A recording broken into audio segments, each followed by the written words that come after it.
আমাৰ ঘৰত যদি কিবা বিপদ হয় আপদ হয় আমি প্ৰথমে কাক জনাব লাগিব মই কাক ধ্যান কৰি থাকো এই কথাটো বলে মই তোমাক ক'ব নোৱাৰো কাৰণ নাৰী জাতি স্বভাৱতে বলে কথা পেটত নাথাকে যাকে তাকে কৈ দিব ও হৰি ও ৰাম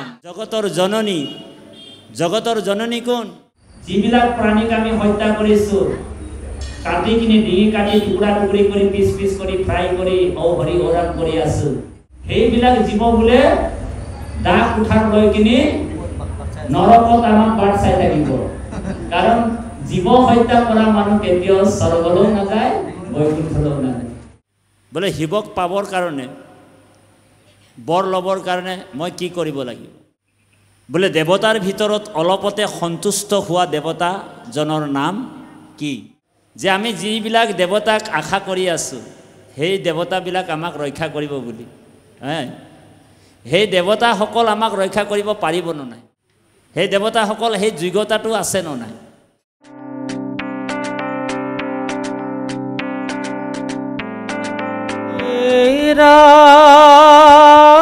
ৰাম নগনয়ন্তকু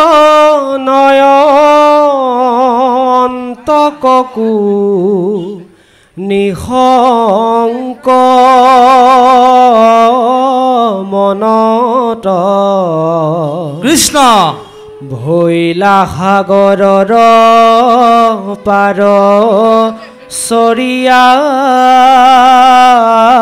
নাৱত ৰাম হয় হস্তি ৰথে চলৈ সমস্ত সম্ভাৰে কৃষ্ণ কয়া বৰি বীৰ ছয়স মৎকাৰে কুপে যম সম হবে পৰম নিশংক বাদ্য ভণ্ড আন্দোলে স্বৰ্গতলা গেশংক দিগগজ সমান সবে চলে কজুপে প্ৰভাসক পাইলা সবে পৰময়া টুপে নমিয়া তীৰ্থৰ জলে যাদৱ বিশেষে কৰিলন্ত জলাঞ্জলি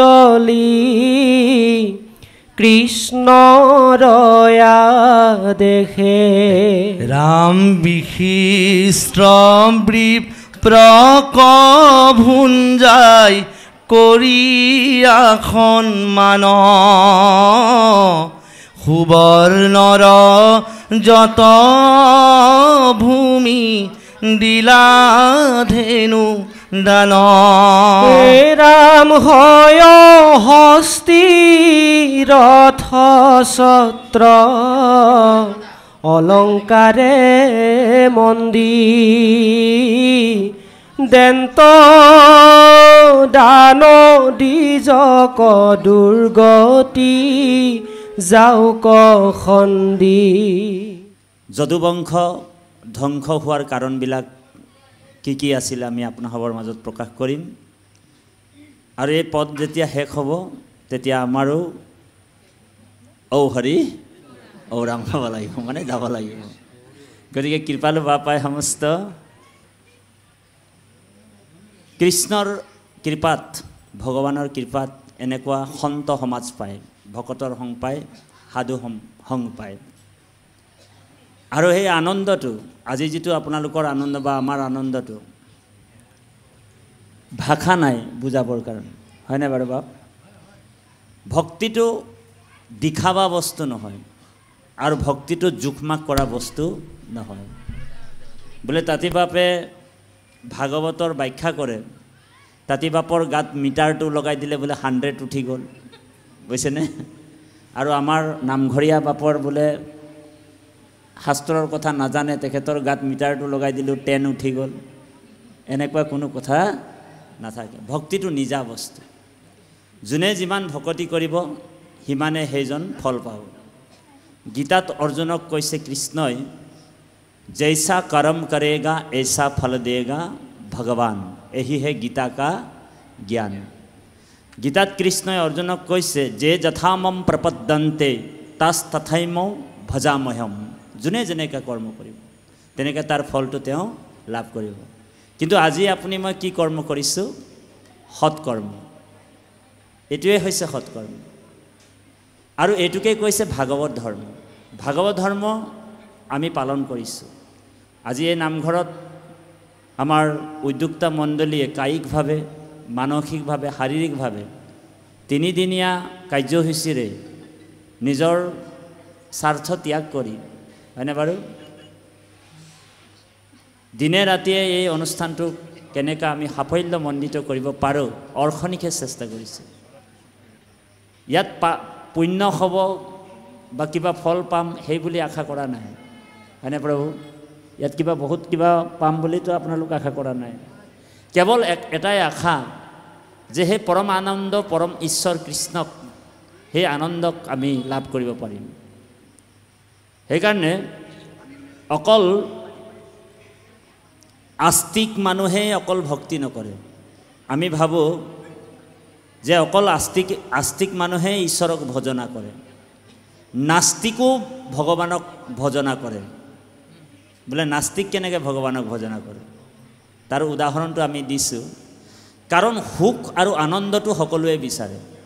বোলে আস্তিকজনেও বিচাৰে আৰু নাস্তিকজনেও বিচাৰে। আৰু সেই আনন্দ মানে কি? আনন্দ মানে ঈশ্বৰ নহয় জানো? তো ইনডাইৰেক্টলি মানে নাস্তিকেও ভগৱানক ভক্তি কৰি আছে। বোলে কেনেকৈ কৰিছে? কাৰণ আনন্দটো সকলোকে লাগে, হয়নে বাৰু? গতিকে নাস্তিকজনো, যোনে ঈশ্বৰক একেবাৰেই বিশ্বাস নকৰে, তেওঁ কিন্তু ইনডাইৰেক্টলি ভগৱানকে ভক্তি কৰি আছে। আৰু ভগৱান সকলোৰ হৃদয়ত প্ৰতিষ্ঠা হৈ আছে। এতিয়া কি হ'ব? ভগৱন্ত প্ৰবাস তীৰ্থৰ লৈ আহিছে 56 কোটি যদুবংশক। এজন দুজন নাছিল, 56 কোটি যদুবংশক, ততোধিক যদুবংশক প্ৰবাস তীৰ্থলৈ লৈ আহিছে। কিয় লৈ আহিছে? যে ইচ্ছা কৰি এখেতলোকক মই ধ্বংস কৰিব লাগিব। ভগৱন্ত যদুবংশ আৰু বৃষ্ণিবংশ দুইটা বংশ, এনেই দুটা বংশ একেই, যদিও যদুবংশ বৃষ্ণিবংশ একেলগে নাশ কৰিব ভগৱান, ঈশ্বৰৰ ইচ্ছা। এতিয়া আপোনালোক চিন্তা কৰক, স্বয়ং ভগৱান কৃষ্ণই নিজৰ বংশটোকনো কিয় মাৰিবলগীয়া হ'ল? কিয় মাৰিলে সেইটো জানিব লাগিব। নিজৰ বংশটোক কোনোবা মাৰে নেকি বাৰু? নামাৰে, হয় নাই? কিয় মাৰিলে? তাৰ মানে ইয়াৰ ৰহস্যটো আমাৰ বাপে কৈ আছে, গান্ধাৰী অভিশাপ। কিন্তু আৰু ৰহস্য আছে।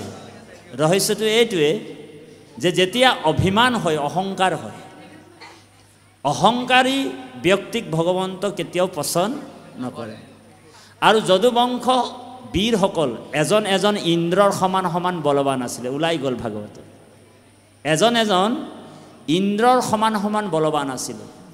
56 কোটি যদুবংশ যেতিয়া পৃথিৱীত খোজ কাঢ়ে একেলগে, পৃথিৱীখন তলবল হৈ যায়, বুজিছেনে? কাৰণ ভগৱন্ত বীৰ্যৰ পৰা সৃষ্টি হৈছিল, হয়নে বাৰু? যদি MLAৰ ল'ৰা এজন, আমাৰ বিধায়কৰ ল'ৰা এজন ৰাস্তাত গাড়ী চলায়, কেনেকৈ ৰূপত চলাব বাৰু? মোৰ দেউতা MLA এই ৰাস্তাটো, হয়নে বাৰু? ঠিক যদুবংশেও অহংকাৰত মত্ত হয় যে মোৰ দেউতা ভগৱান হয়, বুজিছেনে? যাকে তাকে গতিয়াই গুটুকিনি গুচি গৈছে, বুজিছেনে বাৰু?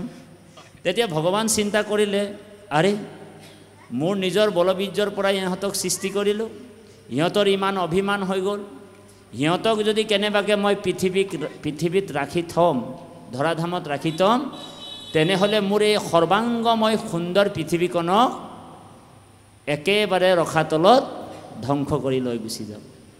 তো ভগৱন্তই কি কৰিলে, ঋষি সাপৰ দ্বাৰা ইচ্ছা কৰি তেওঁলোকক অভিশাপ দিয়াই দিলে। অভিশাপৰ কথাটো আমাৰ পৰম শ্ৰদ্ধাৰ মোৰ অভিন্ন আত্মা টংকনাথ বাপে কৈ গ'ল, আমাৰ গোলাঘাট জিলাৰ। তেখেতকো মই বহুত দিনৰ পিছত দৰ্শন পাইছোঁ। তেখেতে মুখল বৰষুণৰ দ্বাৰা অমৃত পান কৰালে আপোনালোকক, হয়নে বাৰু? আৰু প্ৰশান্ত বৰা বাপেতো দবা পিটা বৰষুণ দি দিলে। আমি অকণমান কিনকিনীয়া বৰষুণ আকৌ অকল কিনিয়াই দি আছোঁ আৰু অ' হৰি অ' ৰাম শিল বৰষুণ। গতিকে কৃপালু বাপাই সমস্ত আমি একেলগে পাঠৰ মাজত সোমাই যাম। যদুবংশ ধ্বংস হ'ল, ভগৱন্তই ইচ্ছা কৰি তেওঁলোকক লৈ আহিছে প্ৰভাস তীৰ্থত। আৰু প্ৰভাস তীৰ্থৰ এটা মহিমা ক'ব। তীৰ্থবিলাকৰ মহিমা আছে যদিও কিছুমান তীৰ্থবিলাকৰ মহিমা কলিযুগত কিন্তু নাই। কাৰণ কলিযুগত তীৰ্থবিলাক সকলো তীৰ্থ অপবিত্ৰ হৈ গ'ল। বোলে পাপীবিলাকক ধুই কিনি তীৰ্থবিলাক নিজেই পাপময় হৈ আছে। তা আপুনি যদি তীৰ্থ ভ্ৰমণ কৰিবলৈ যায় তেনেহ'লে আপোনাক কেনেকৈ নিস্তাৰ কৰিব তীৰ্থবিলাক? কাৰণ যিমান পাপী গংগা স্নান কৰি পাপীবিলাকক ধুই ছয় গংগাই বোলে অপবিত্ৰ হৈ আছে। কোনোবা এজন ভকতে যায় গৈ কিনি গংগাক পবিত্ৰ কৰে। সেইকাৰণে দেৱতো তীৰ্থটো কৰি ভকতেহে বড়, ভকতক ভজিলেহে গুচে কৰ্ম জড়। বোলে দেৱতাকতো তীৰ্থটো কৰি ভকতেহে বড়। সেইকাৰণে ভকতৰ সংটো, ভকতৰ আশীৰ্বাদটো, আজি যে আপোনালোক পাঠৰ যিটো ফল সেৱা ধৰিব, ভকতৰ বাণীটো নবা ভকতৰ আশীৰ্বাদটো ভগৱন্তৰ আশীৰ্বাদ হয়। গতিকে সেইকাৰণে ভকতক যিজন অহংকাৰ কৰিব, ভকতক কোনোবা অভিমান কৰে বা ভকতক কোনোবা যদি নিন্দা কৰে, সেইসকল বিনষ্ট হ'বই। ভকতক পৰীক্ষাও কৰিব নালাগে। কোনে কৰিছিলে পৰীক্ষা জানেনে? এই যদুবংশ কৃষ্ণৰ যি পৰিয়াল আছে পুত্ৰসকল গৈ কিনি ভকতক পৰীক্ষা কৰিবলৈ গৈছে।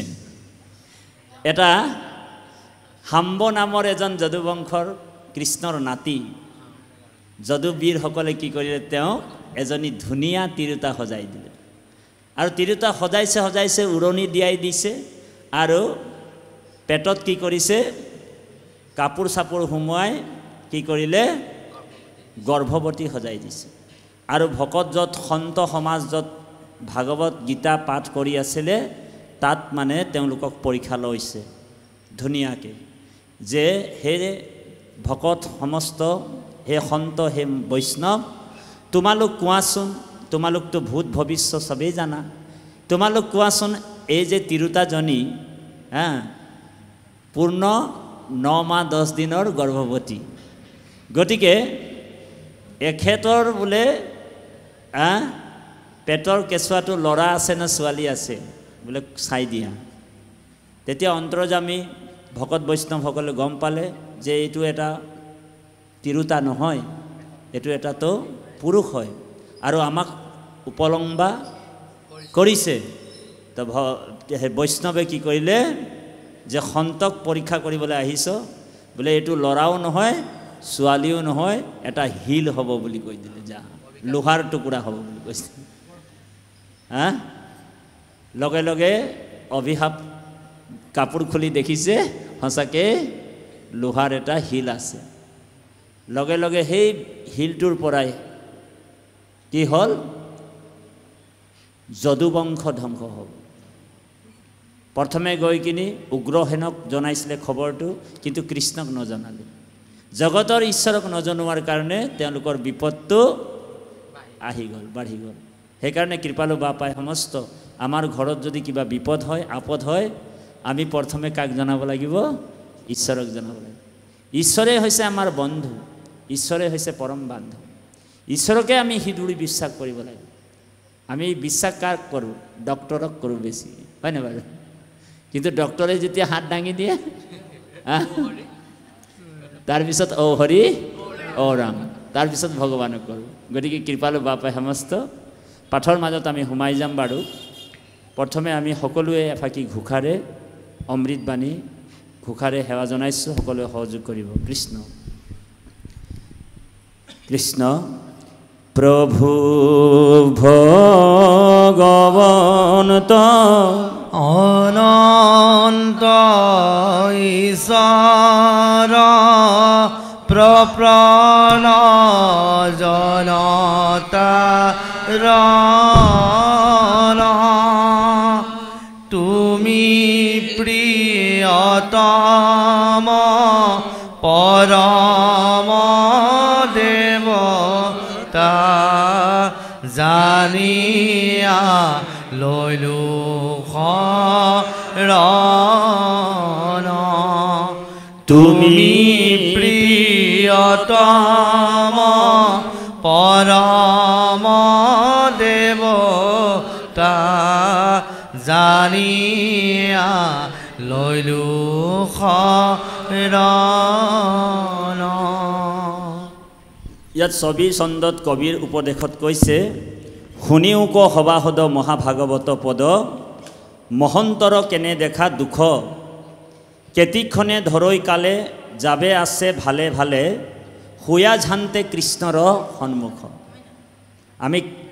আমাক কাৰ আগত সন্মুখ হ'ব কৈছে কৃষ্ণৰ আগত খেনে খেনে আয়ু যায় তথাপি চেতন নাই যাইবে লাগে ঘূৰ পৰ লোক যমৰ কিংকৰে পাইবে যাতনাত প্ৰাণ যাইবে হৰি বিমুখৰ দেখা শোক যিজন হৰিৰ বিমুখ হয় সেইজন যমৰ যাতনাটো পোৱাটো খাটান হৈ যায় ঔ হৰি ঔ ৰাম যমৰ যাতনা পাবই সেইজন যিজন হৰি বিমুখ তাৰপিছত কৈছে ভকতিবিহীন যিটো তাৰ ধৰ্ম কৰ্ম হিতু হবে বৃথা শাস্ত্ৰৰ সন্মতে যি দেৱত কৰা আখ তাৰো আছে মৃত্যু ত্ৰাস আনক ৰাখিবে কেনমতে ধ্যান দি শুনিব বৰ গুৰুত্বপূৰ্ণ কথা ইয়াত কি কৈ গ'ল ভকতিবিহীন যিটো তাৰ ধৰ্ম কৰ্ম আছে হবে বৃথা শাস্ত্ৰৰ সন্মত যি দেৱত কৰা আখ তাৰো আছে মৃত্যু ত্ৰাস আনক ৰাখিবে কেনমতে ইয়াৰ ওপৰত এতিয়া ব্যাখ্যাটো হ'ব বুজিছেনে বাপ যে আমি যিবিলাক দেৱতাক আশা কৰি আছোঁ সেই দেৱতাবিলাক আমাক ৰক্ষা কৰিব বুলি সেই দেৱতাসকল আমাক ৰক্ষা কৰিব পাৰিব নে নাই সেই দেৱতাসকল সেই যোগ্যতাটো আছে নে নাই দেৱ এইটো ভাগৱত শাস্ত্ৰৰ সিদ্ধান্ত ভাগৱত শাস্ত্ৰৰ দৃষ্টান্ত এবাৰ কি হ'ল বিক্কাসুৰ নামৰ এজন অসুৰ আছিল কি নাম বিক্কাসুৰ আমি পুৰাণৰ কাহিনী এটা কৈ দিছোঁ আপোনালোক বিক্কাসুৰ নামৰ এজন অসুৰ আছিলে বিত্তাসুৰ নহয় দেই বৃক্কাসুৰ এই বিক্কাসুৰ এবাৰ নাৰদক লগ পালে ঐ নাৰদ ৰ নাৰদে কি গাই আহি আছিলে সকলোৱে গাব দেই ঐ আমি যত জীৱ তোমাৰ পালক হৰি হৰি হৰি হৰি তুমিয়ে পালিয়া ফুৰা অন্তৰ জামি আবে যেবে নিজ ভিত কৰি লোৱা হৰি হৰি হৰি হৰি তেবে কৃপাল কৃত কৃত আমি ৰাম তেবে কৃপাল কৃত কৃত হওঁ আমি নাৰদ আহিল নাৰদক কৈছে ৰ নাৰদ ক'ত গৈ আছ নাৰদক কৈছে বৃক্কাসুৰে যে হে দেৱঋষি নাৰদ বোলে দেৱতাৰ ভিতৰত অলপতে সন্তুষ্ট হোৱা দেৱতাজনৰ নাম কি তাৰ পৰা মই এটা বৰ বিচাৰিম অল্পতে সন্তুষ্ট হোৱাৰ দেৱতাজনৰ নাম কি তো নাৰদে মূৰ খজুৱাই কৈছে যে অল্পতে সন্তুষ্ট হোৱা দেৱতাৰ নামটো হৈছে দেৱাদিদেৱ মহাদেৱ। বোলে অল্পতে সন্তুষ্ট হোৱা দেৱতাজনৰ নাম কি? শিৱ। কাৰণ শিৱৰ আন এটা নাম আচিতুষ, হয়নে বাৰু? শিৱৰ আন এটা নাম দিগম্বৰ, শিৱৰ আন এটা নাম জটাধাৰী, শিৱৰ আন এটা নাম কাল ভৈৰৱ। এনে অনেক 108টা নামৰ মানে বিভূষিত হৈ আছে সংহাৰকাৰী শিৱ, বুজিছেনে বাৰু? যে অলপতে সন্তুষ্ট হোৱা দেৱতাই হৈছে শিৱ। বোলে শিৱক পাবৰ কাৰণে, বৰ ল'বৰ কাৰণে মই কি কৰিব লাগিব? তো নাৰদে ক'লে বিশেষ কষ্ট কৰিব নালাগে, এটা কাম কৰিব লাগিব। বোলে তুমি 12 বাৰ বা 8 বাৰ ওম নমঃ শিৱায় ওম নমঃ শিৱায় কৈ দিবা, শিৱ বোলে ঢেৰেংকে ওলাই আহিব। ঔ হৰি ঔ ৰাম। দেৱাদিদেৱ মহাদেৱ একদম ঢেৰেংকে ওলাই আহিব, তুমি চিন্তাই কৰিব নালাগে। সেইকাৰণে পৃথিৱীত 95% মানুহে শিৱ পূজা কৰে নাই বাৰু? আপোনালোক জানে যে 95% মানুহ শিৱ পূজা কৰে, কাৰণ অল্পতে সন্তুষ্ট হয়। শিৱক যদি কোনোবা যদি বিচাৰে, প্ৰভু মোৰ 1 মহল বিল্ডিং আছে, অহা বছৰ 2 মহল কৰি দিব, তো দেৱাদিদেৱ মহাদেৱে ঢেৰেংকে আশীৰ্বাদ দি দিয়ে, তোৰ অহা বছৰ 2 মহল বিল্ডিং খাটাং। ঔ হৰি। দেৱাদিদেৱ মহাদেৱক যদি কোনোবা পূজা কৰে, প্ৰভু বোলে মোৰ ছোৱালীয়ে 2জনী আছে, কেনেবাকে ল'ৰা এজন হৈ গ'লে ভাল আছিলে, বোলে বেলেগ একো কৰিব নালাগে, ক'ৰবাত শিৱলিংগত যদি গাখীৰ চাখীৰ ঢালি অকণমান শিৱক সন্তুষ্ট কৰিব পাৰা, তেনেহ'লে ল'ৰাটো খাটাং হৈ যায়, ল'ৰা পোৱাটো। ঔ হৰি ঔ ৰাম। তা নাৰদে ক'লে যে এটা কাম কৰা, নাৰদে ক'লে যে এটা কাম কৰা, তুমি এই হাবিখনত যোৱা, বনলৈ যোৱা, আৰু তুমি ওম নমঃ শিৱা ওম নমঃ শিৱা 12 বাৰ ক'বা, দেৱাদিদেৱ মহাদেৱ আহিব তোমাক বৰ দিব। বিকাসুৰ নাৰদৰ কথা মতে হাবিখনত গৈ কিনি ওম নমঃ শিৱায় ওম নমঃ শিৱায় বুলি 8 বাৰ 12 বাৰ নোৱাৰে হোৱা, 8 বাৰতে শিৱ ৰেডি বৰ দিবৰ কাৰণে। বোলে বৎস কি হ'ল কোৱা? তো বিকাসুৰ ভাবিছে, আৰে মইতো 12 ক'ব লাগিছিলে, বোলে 8 বাৰতে আহি গ'ল, বুজিছেনে? বোলে প্ৰভু মোক এটা বৰ লাগে। তো দেৱাদিদেৱ মহাদেৱ কৈছে কি বৰ লাগে? বোলে বৰ এইটোৱে লাগে যে মই বোলে যাৰে মূৰত বোলে হাতটো দি দিব লাগে, সেইজনে ঔ হৰি ঔ ৰাম হ'ব লাগিব, মানে ভস্ম হ'ব লাগিব। তো দেৱাদিদেৱ মহাদেৱ বুলি কৈছে যে মই এনেকুৱা বৰ কিমানজনক দিছোঁ কোনো হিচাপে নাই, বোলে তোমাকো এনেকুৱা বৰ দি দিম বুলি তথাস্থ হ বুলি কৈ দিলোঁ, বুজিছেনে বাৰু?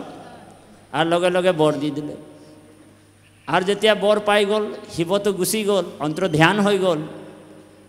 বিকাসুৰে বৰ পাই কিনি একদম নাচি বাগি আহিছে, বৰ পাই গ'লোঁ বুলি নাচি বাগি আহোঁতে আহোঁতে আৰু নাৰদক লগ পাই গ'ল, বুজিছেনে? নাৰদক যেতিয়া আকৌ লগ পাই গ'ল, নাৰদে কি গাই গাই আহি আছিলে? সকলোৱে গাব, ইয়ে সহজ কৃপালু গুণ প্ৰকাশী ধৰি আছা হৰি ভকত বৈচলনা ধেনু যেন মতে বৈশক পালয় তুমি হে হিমতে ভকত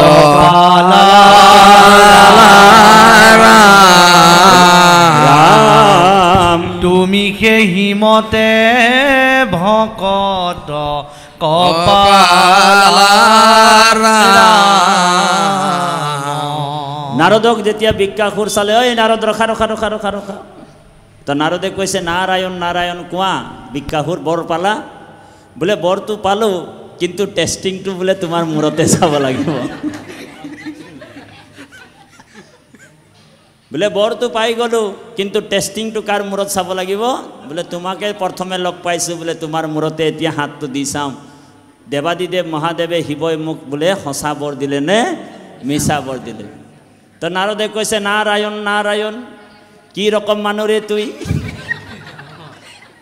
বোলে বৰ কোনে দিলে তোমাক? বৰ কোনে দিলে?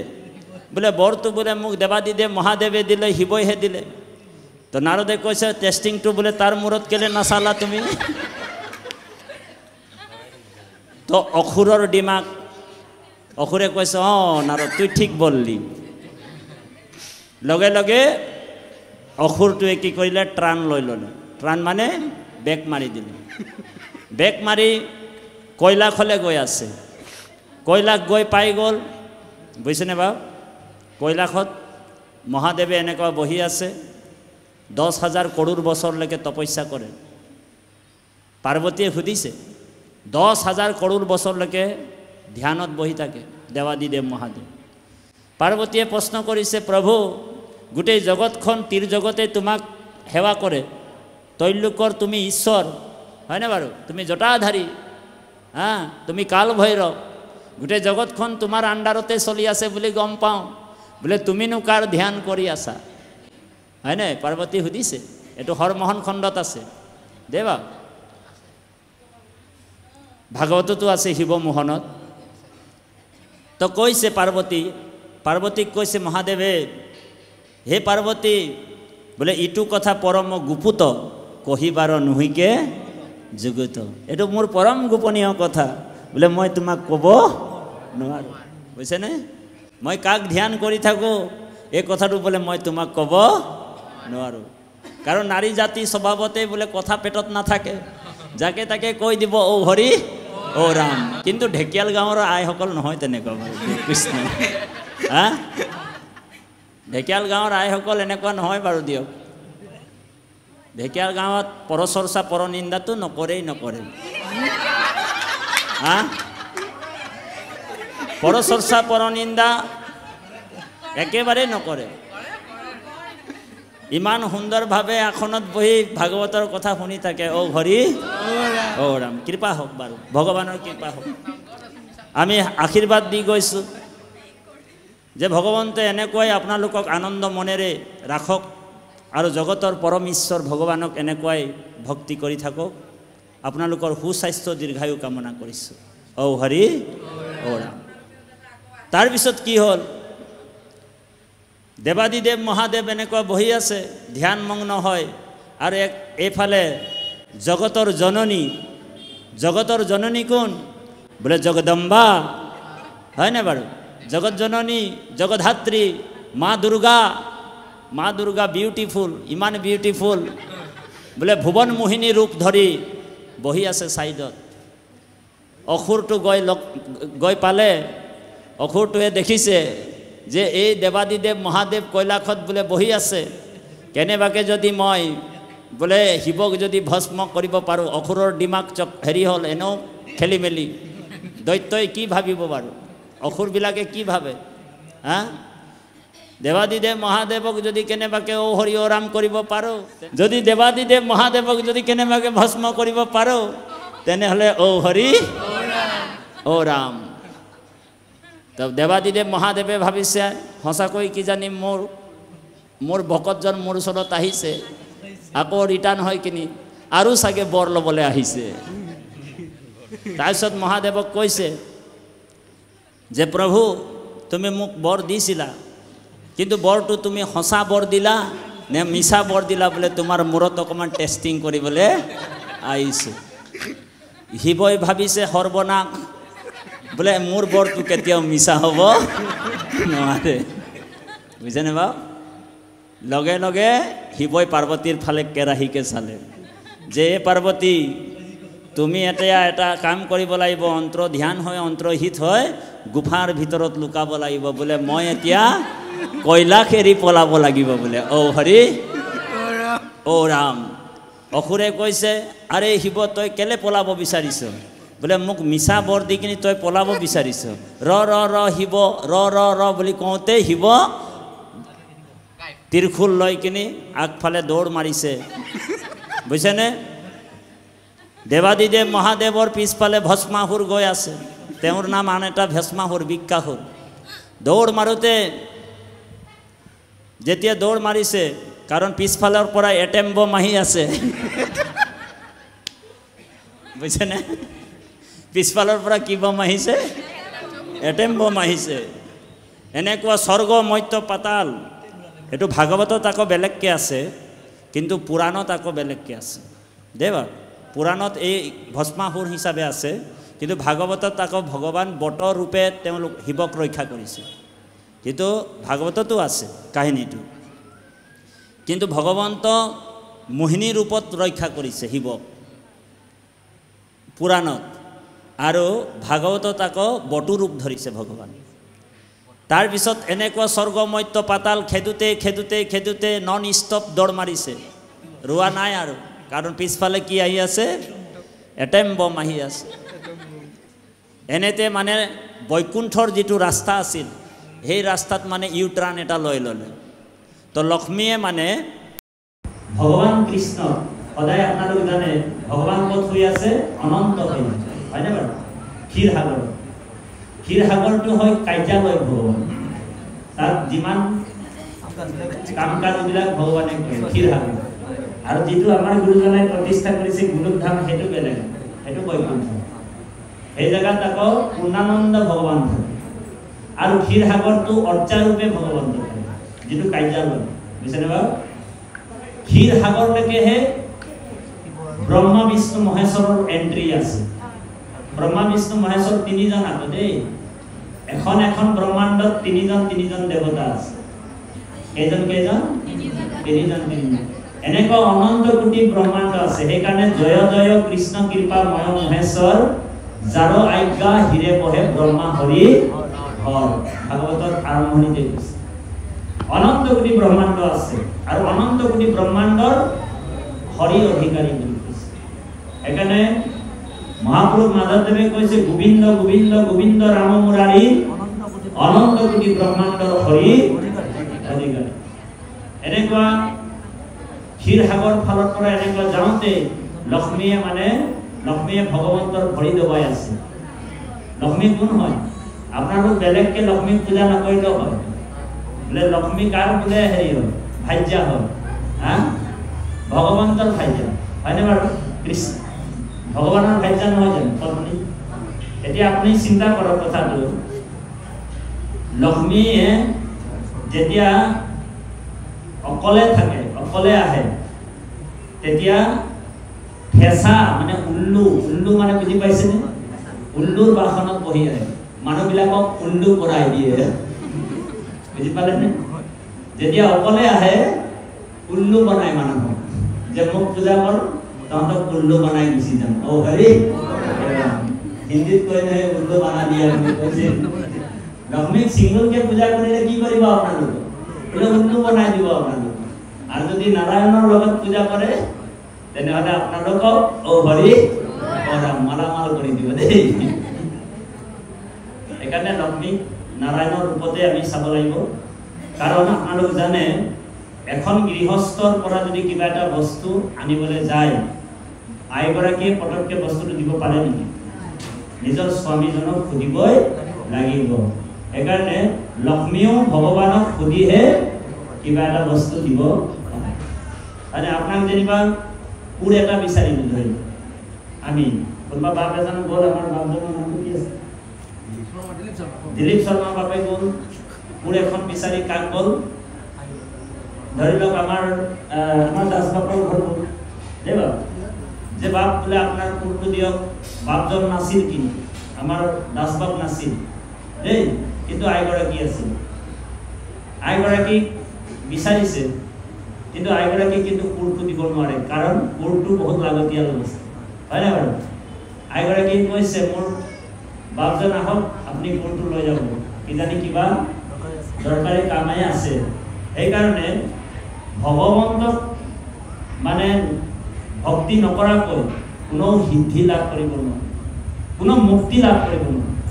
সেইকাৰণে যিমান পূজা হৈছে, দেৱ দেৱীৰ পূজা হৈছে, আগফালে ও বিষ্ণুৱে নম, প্ৰথমে বিষ্ণুকে সেৱা কৰিব, তাৰ পিছতে গণনায়ে নমো গণেশক পূজা কৰে বুঝেনে বলে দুর্গা পূজা করিলেও আগফালে বিষ্ণুর নামটো আহে বলে কিয় আহে আহে নিশ্চয় কিয় আহে কারণ শ্রেষ্ঠ দেবতাই হৈছে ভগৱান গতিকে কৃপালু বাবাই সমস্ত লক্ষ্মীয়ে ধুনীয়াকে শুই আছে এই ভগৱান অনন্ত হৈ যাত শুই আছে অনন্ত হৈ যায় কাৰণ বহুত গোটেই জগতৰ কথা চিন্তা কৰিবলগীয়া হয় ভগৱন্ত অকমান ভাগৰিও যায় ভগৱান বেলেগ বিচনা নাই আকৌ দেই আমাৰ নিচিনা দণ্ডপত নহয় ভগৱান ক'ত শুৱে সাপৰ হৈ যায়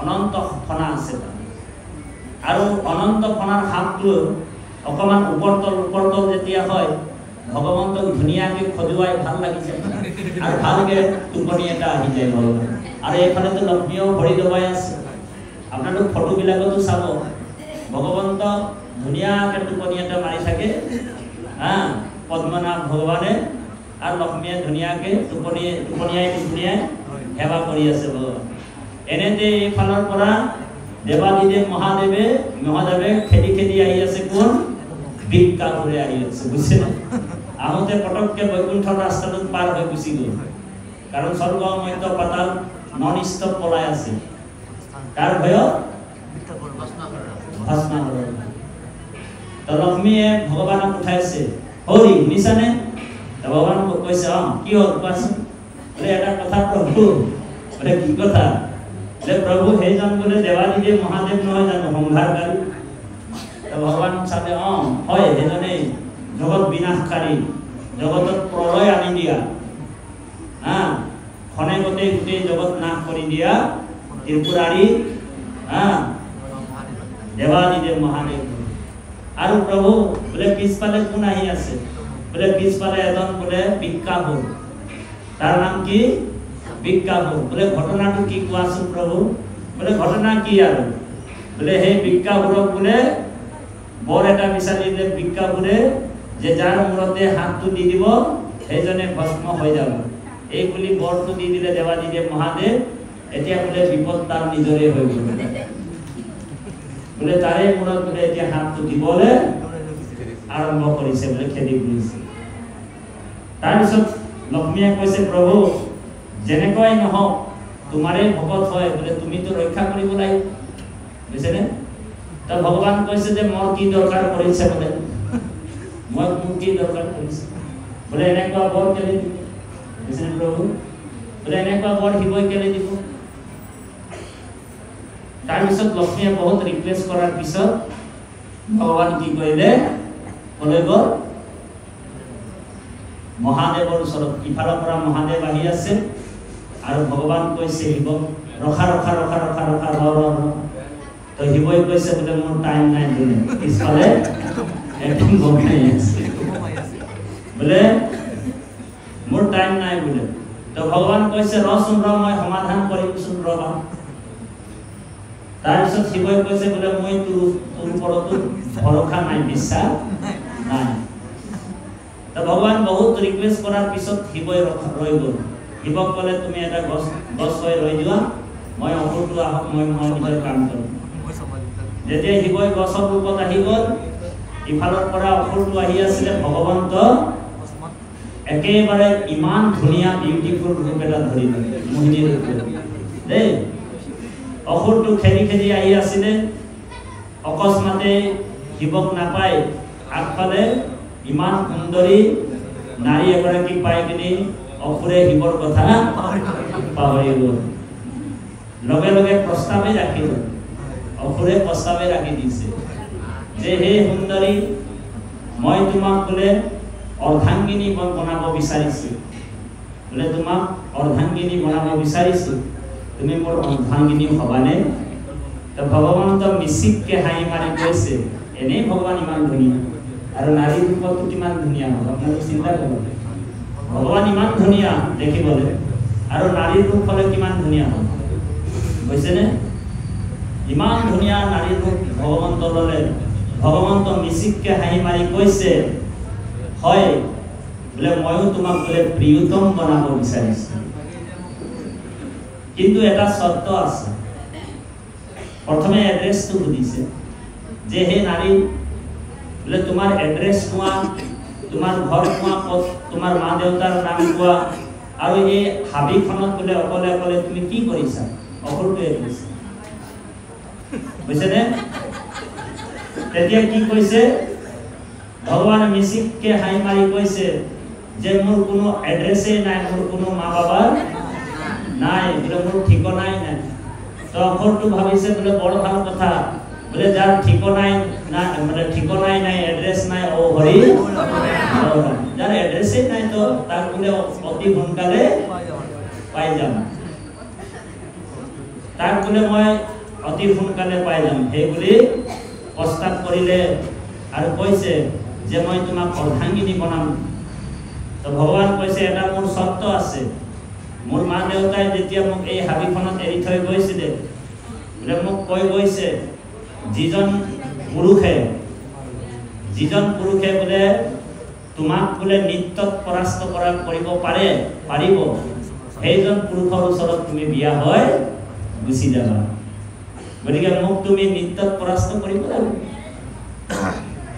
তাৰপিছত অসুৰটোৱে ভিক্ষাপুৰক যেতিয়া ক'লে, অসুৰটোৱে কৈছে যে মইতো কোনো নৃত্য চিত্ৰ কৰিব নাজানো। তো ভগৱানে মিচিককে হাঁহি মাৰি কৈছে যে তই যদি নৃত্য কৰিব নাজানা, মই তোমাক নৃত্য শিকাই দিম, তথাপিও নৃত্য কৰিবই লাগিব। তো আৰম্ভ কৰি দিয়াই ভাল, ভগৱান কৈছে বোলে এতিয়া আৰম্ভ কৰি দিয়াই ভাল। অসুৰৰাজ ভিক্ষাপুৰে আৰু এইফালে ভগৱান, নৃত্য আৰম্ভ হৈ গ'ল। বোলে তা খিতি খিতি দাও, খিতি খিতি খিতি দাও, ধা খিতি খিতি দাও, ধাম ধাম খিতি দাও, খিত খিত খিতি দাও, দাও দাও খিতি দাও, দাও খিতি খিতি দাও, দে দে খিতি দাও, দে দে খিতি দাও, খিত খিত খিতি দাও। অসুৰটোক ভগৱানে নচাই নচাই নচাই নচাই বিভূৰ কৰি পেলালে, বুজিছেনে বা? অসুৰটোক নচাই নচাই নচাই নচাই ভগৱান কি কৰিলে? বিভূৰ কৰি দিলে। আৰু যেতিয়া ধেই ধেই খিতি দাও কৰি দিলে, ও হৰি লাহেকে হিময় গছজোপাৰ পৰা উঠি কৈছে তুই ভাল বাঁচাই দিয়া। তো ভগৱান কৈছে যে এৰকম বৰ দিবি নেকি কোনদিন? আৰু তো ভগৱান দেৱাদিদেৱ মহাদেৱে কৈছে মা কসম বোলে এনেকুৱা বৰ বোলে মা কসম বোলে এনেকুৱা বৰ আৰু কোনদিন কাকো নিদিম। এই কথাটোতে ইয়াত কৈছে যে ভকতি বিহীন যিটো তাৰ ধৰ্ম কৰ্ম হিতু হবে বৃথা শাস্ত্ৰৰ সন্মতে, যি দেৱত কৰা আখ তাৰ আছে মৃত্যু ত্ৰাস, আনক ৰাখিব কেন মতে। যিজন দেৱতাই নিজকে ৰক্ষা কৰিব নোৱাৰে, বুজিছেনে বাৰু? আনক ৰাখিবে কেন মতে। তাৰপিছত কৈছে জানিয়া বিশ্বাস কৰি দেৱৰো দেৱতা হৰি, তাংক স্মৰি নিস্তাৰিও সুখে, শুনা গুণ সবাহত দেন্ত আপোনাৰ পদ, নাম মাত্ৰ লয় যিটো মুখে। এইজনক ভক্তি কৰিব কৈছে যিনিকি কৃষ্ণ এক দেৱ দুখ হাৰি, কাল মায়া দিল অধিকাৰী। সকলোৱে গাব এ কৃষ্ণ এক দেৱ দুখ হাৰি,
ভগৱান কৃষ্ণই অৰ্জুনক কৈছে, হে অৰ্জুন, শ্ৰীমদ ভাগৱত গীতাত কৈছে, ধ্যান দি শুনিব, বৰ গুৰুত্বপূৰ্ণ কথা।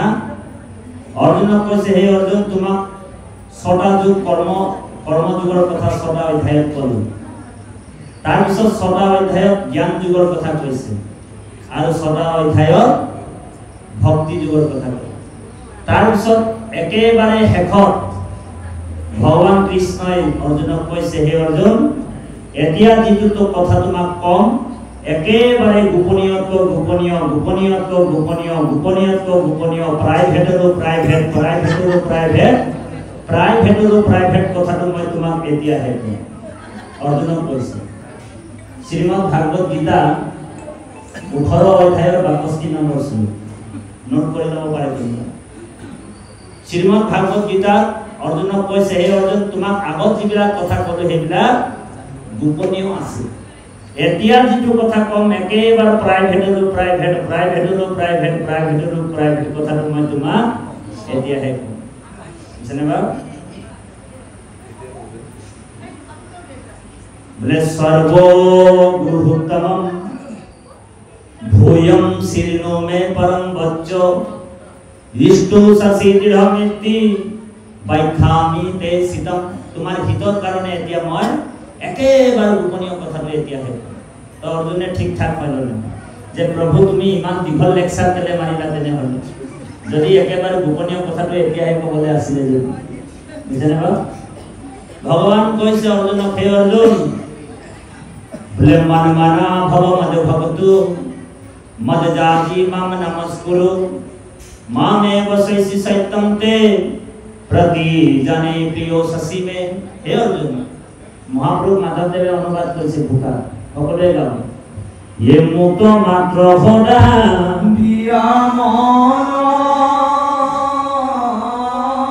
ये मूर भगत हुआ ये मुके मात्र पूजा करा खेवा नमस्कार ये तुम्हात कहिलो अत्रबाणी ये पाइबा तुमी मुक মহামানী তুমি প্রিয়তম বুহিদ সহায়া ভগবান কৃষ্ণই কৈছে, হে অৰ্জুন, মুত মাত্ৰ সদা দিয়া মন, সদা মানে এনি টাইম, অলৱেজ। মনটো কাৰ চৰণত ৰাখিবলৈ কৈছে? আমাৰ কৃষ্ণৰ চৰণত। মুত মাত্ৰ সদা দিয়া মন, মোৰ ভক্ত হোৱা সৰ্বক্ষণ। কাৰ ভকত হ'বলৈ কৈছে? কৃষ্ণৰ ভকত হ'বলৈ কৈছে। আমাৰ আপোনালোক জানে ৰাতিপুৱা বাগানৰ পৰিৱেশৰ পৰা অহা আমাৰ 12 মাহত 13টা পূজা। বুজিছেনে বাৰু? মই শিৱ পূজা, মা দুৰ্গা পূজা, কালী পূজা, ভদ্ৰা পূজা, মানে সব ইত্যাদি, মানে হনুমান পূজা, সব পূজা কৰোঁ আগত। দেৱা মোৰ দেউতাৰ ইমান দীঘল চুলি। দেৱা মোৰ দেউতা তেতিয়া ভাং খাই নহয়, ৰাতিপুৱা 10টা বজাত বহিলে ৰাতি 12টা বজাত উঠে, আৰু ভাঙৰ চিলিঙত যেতিয়ালৈকে জুই নোলাব তেতিয়ালৈকে মানে দেউতাই এৰি নিদিয়ে। ইমান ভাঙৰীয়া আছিলে, একেবাৰে ওখ ডাঙৰ, একদম শিৱ ভকত। 500 ভকত তেওঁৰ আণ্ডাৰত আছিল। তেওঁ একদম ৰাস্তাটো দেখিলে মানে লম্বা লম্বা কৰি দিয়ে, অ হৰি, একদম লম্বা লম্বা কৰি দিয়ে, অষ্টাংগ সেৱা মোৰ দেউতা। বুজিছেনে বাৰু? দেৱাদিদেৱ মহাদেৱক পূজা কৰিছিলে। আৰু মোৰতো হনুমান চালিচা এইবিলাক মোৰ দেউতাৰ লগত থাকি মুখস্থ আছে। মোৰ শাশ্বত তন্ত্ৰ, হনুমান চালিচা আদি পুৰাণবিলাক মই বহুত পঢ়িলোঁ। এতিয়াও হনুমান চালিচা মোৰ মুখস্থ আছে। যে হনুমান জ্ঞান গুণ সাগৰ যে কপিস তিনি লোক উজাগৰ अंजनी पुत्र पवन सुत नामा हे परिसिद्धि जगत उधियारा राम दुआरे तुम रखवारे हो तुम आएगा बिना बेसारे तुम्हारा भजन राम को पावे जन्म जन्म की दुख विसरावे अंधकार रघुवरपुर जाए जहाँ हनु भक्त कहलाए। এনেকুৱা মই ঠকিবৰ কাৰণে বহুত ৰেডি হৈ আছো। মই যদি এনেকা ফুৰচুৰ লগাই চুলি দীঘল কৰি গেৰুৱা বস্ত্ৰ পিন্ধি বহুত মানুহক ঠগিবও পাৰো। ও হৰি 2 মহল বিল্ডিং বনাই দিম। সঁচা কথা কৈছো, ইমান তন্ত্ৰ মন্ত্ৰৰ কথা আমি জানো। শাশ্বত তন্ত্ৰ মোৰ দেউতাই মোক দিছিলে। মোৰ দেউতাই শাশ্বত তন্ত্ৰ এনেকুৱা এটা তন্ত্ৰ কিতাপ আছে, মন্ত্ৰৰ কিতাপ আছে, আমাৰ ওচৰত আছিল, মাদ্ৰাজী মানুহে দিছিল। এটা আখৰ পঢ়িলে, এটা শব্দ পঢ়িলে থৰথৰাই কঁপি যাব, শৰীৰটো কম্পনৰ সৃষ্টি হৈ যাব। কিন্তু সকলোবিলাক তন্ত্ৰ মন্ত্ৰবিলাক কি আনৰ অপকাৰৰ কাৰণে। সেইকাৰণে মহাপুৰুষ মাধৱদেৱে এই মহাপুৰুষ গুৰুজনাই কৈছে হৰিৰাম হৰিৰাম এই মূল মন্ত্ৰ, কলিত নাহিকে তপ জপ দৈব যন্ত্ৰ। বুঝেনে বা?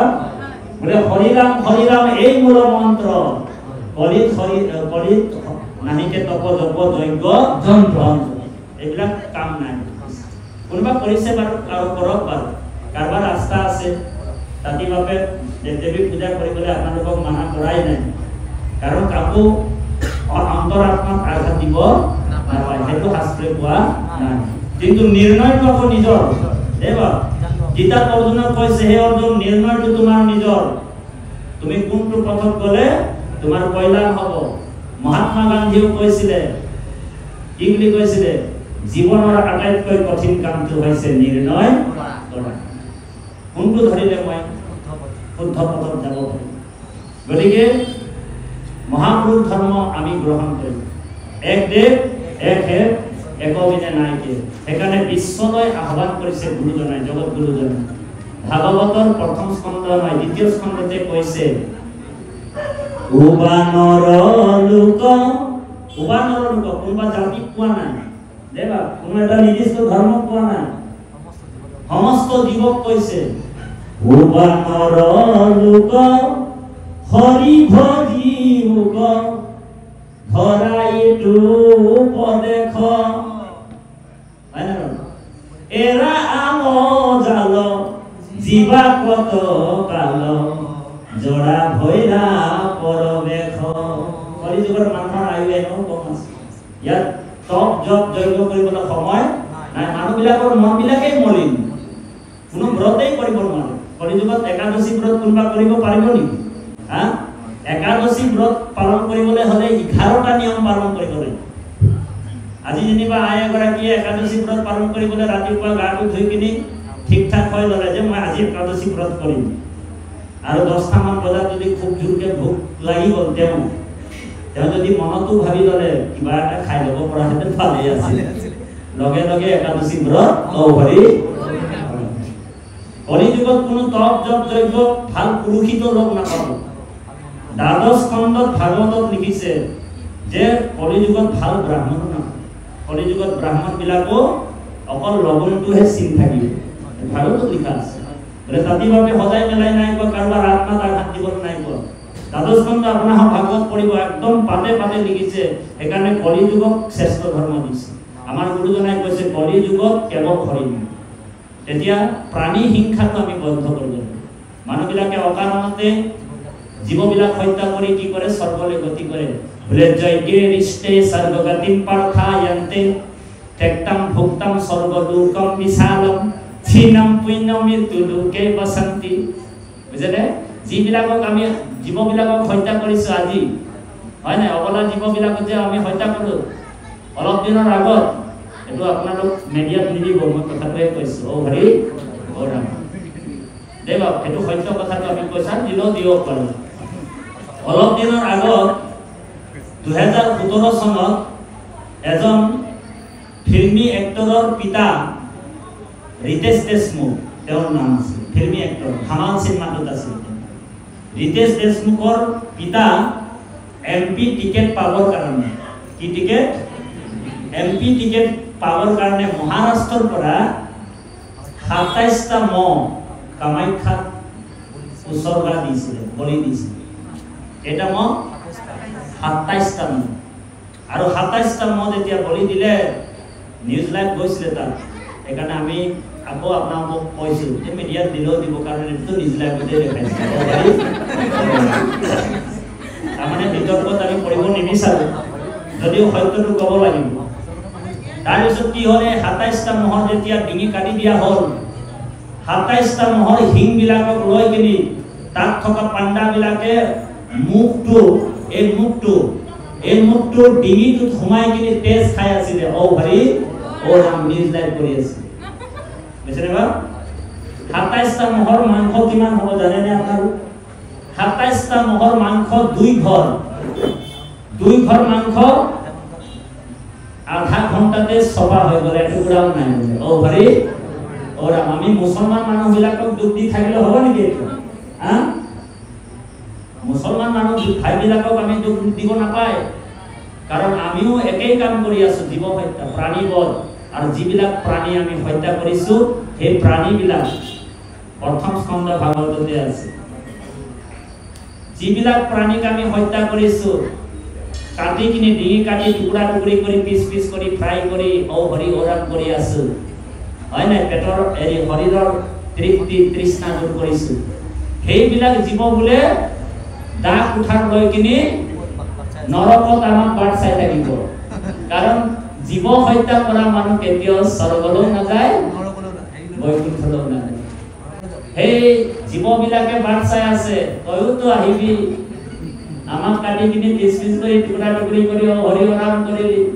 তোকো আমি কাটি ৰেতি ৰবা তোক কেনেকে লাগিব গম পাবা আৰু ও হৰি গতিকে সেই কৃপাৰ বাপাই সমস্ত সেইকাৰণে আমাৰ গুৰুজনাই আজি এই শ্ৰৱণ কীৰ্তন ধৰ্মটো আমাক দিলে শুদ্ধ সত্য ধৰ্ম দিলে আমি ভকতি কৰি যাতে বৈকুণ্ঠলৈ যাব পাৰোঁ পুনৰ জন্ম পুনৰ মৃত্যু যাতে নহয় একেবাৰে ব্ৰহ্মাই 3বাৰ বেদত প্ৰমাণ কৰিছে পূৰ্বতে ব্ৰহ্মাই একচিতে 3বাৰ প্ৰমাণ কৰি পাইছে যে শ্ৰৱণ কীৰ্তন এইটো সুগম ভকতি অল্পতে উপজে ৰতি সেইকাৰণে মাৰ্গ আছে বেদত মাৰ্গ 3টা আছে এটা হৈছে কৰ্ম মাৰ্গ এটা হৈছে জ্ঞান মাৰ্গ এটা হৈছে ভক্তি মাৰ্গ আৰু আটাইতকৈ শ্ৰেষ্ঠ মাৰ্গটো হৈছে ভক্তি মাৰ্গ বুজিছেনে বাপ আজি যিটো আপুনি মই কৰিছোঁ সেইটোক ভক্তি মাৰ্গ বুলি কৈছে কোনোবা কৰ্ম মাৰ্গ কৰিব পাৰে যাগ যজ্ঞ পূজা পাতল কৰিব পাৰে কিন্তু সেই ৰাস্তাটো কঠিন সেই ৰাস্তাটো জটিল সেই ৰাস্তাটো দুষ্কৰ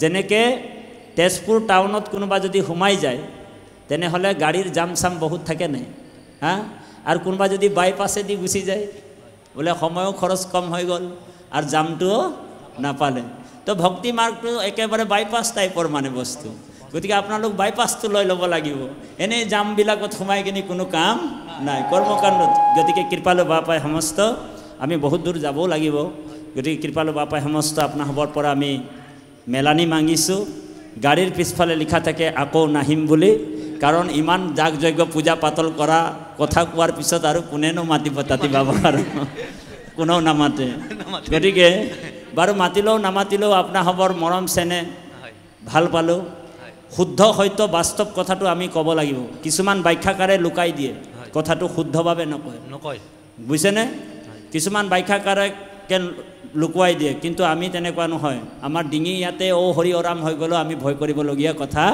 নাই কাৰণ শুদ্ধ সত্য যিটো ভাগৱত ধৰ্ম বেদব্যাসে 17 পুৰাণ লিখাৰ পিছত পাগল হৈ গ'ল বেদব্যাসে 17 পুৰাণ লিখাৰ পিছত মানসিকভাৱে অসুস্থ হৈ গ'ল তাৰ পিছত একেবাৰে শেষৰ পুৰাণটো নাৰদৰ উপদেশত পুৰাণ সূৰ্য ভাগৱত লিখিছে বেদব্যাসক যিমান মানে যাগ যজ্ঞ পূজা পাতল বলি বিধান কৰি আছিলে যিমান পাপবিলাক কাক লাগি আছিলে বেদব্যাসক লাগি আছিলে সেইকাৰণে বেদব্যাসক কৈছে নাৰদে তুমিহে কৰিলা জগতক নাশ নিৰন্তৰে পশুৰ তুমি লোৱাইলাহা প্ৰাণ নাহি মন্দ কৰ্ম আৰু ইহাৰ সমান গতিকে হে বেদব্যাস তুমি এতিয়া এনে এখন শাস্ত্ৰ লিখিব লাগিব য'ত গোবিন্দৰ গুণনাম শ্ৰৱণ আৰু কীৰ্তন ধৰ্ম পালন কৰে গতিকে কৃপালু বাপাই সমস্ত আমি আপোনাসৱৰ পৰা বিৰাম লৈছোঁ পাঠভাগী আমাৰ পলক চুতীয়া বাপে আগবঢ়াই নিব লগতে সহযোগ কৰিবলৈ আৰু এজনক আমি হেৰি কৰিব কৃষ্ণ জয় গুৰু শংকৰ আমি এইখিনিতে অকণমান ঘোষণা কৰিছোঁ আমাৰ সকলোৰে মৰমৰ শ্ৰদ্ধাৰ অনিল তাঁতী বাপজনাই আৰু পোনপ্ৰথমে ক'ব খুজিছোঁ যিহেতু ভাগৱত এক শুদ্ধ ধৰ্ম সত্য ধৰ্ম কথাখিনি কওঁতে খুব সহজ সৰল ভাষাৰে তেওঁ কৈ গৈছে কোনেও যাতে মনত দুখ নাপায় সঁচা কথাখিনি ল'বলৈ আৰু দ্বিতীয় কথা হ'ল কি বাপজনাৰ এটা ইউটিউব চেনেল আছে মুকুন্দ নামৰ MUKUNDO এই মুকুন্দ চেনেলটোৰ যোগেদি আপোনাসৱে যোৱাকালি আৰু আজিৰ যি অনুষ্ঠান এই সম্প্ৰচাৰ ভিডিঅ'বোৰ পাব আৰু লগতে আমাৰ কালিন্দী ভুমুৰা ইউটিউব চেনেলৰ স্বত্বাধিকাৰ বাপজনাও আমাৰ মাজত আছে এই দুইটি চেনেলতে আপোনালোকে এই অনুষ্ঠানসমূহ পাব। বাপজনাক অকণমান মৰম দি আগবঢ়াই লৈ যাব কৃষ্ণ। হৰি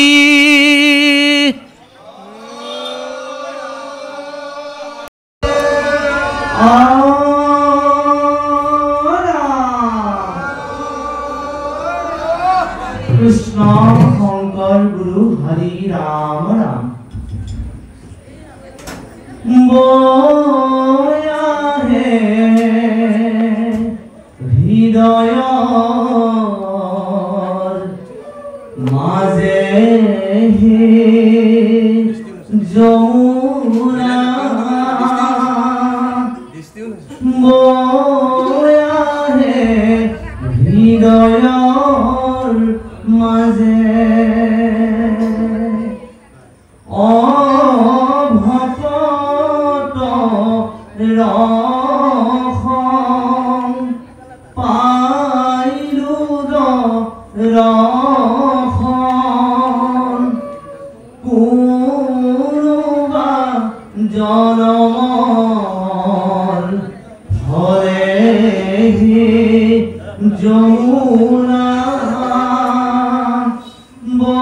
বয়াহে হৃদয়ৰ মাজে সকলোৱে বয়াহে হৃদয়ৰ মাজে যমুনা বয়াহে হৃদয়ৰ মাজে ভকত ৰসং পাইলো দৰসং কোনোবা জনমৰ হৰেহি যমুনা বয়াহে হৃদয়ৰ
যুগে ধ্যান ত্ৰেতা যুগে যজ্ঞ দাপৰ যুগত পূজা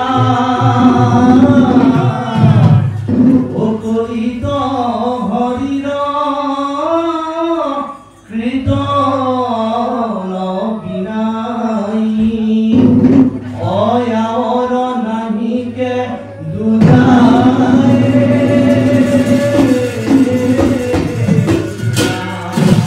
বান্ধব কৃষ্ণ শংকৰ দেৱে বুৱাই দিলে নামৰে নিজৰা ধীৰে ধীৰে বৈ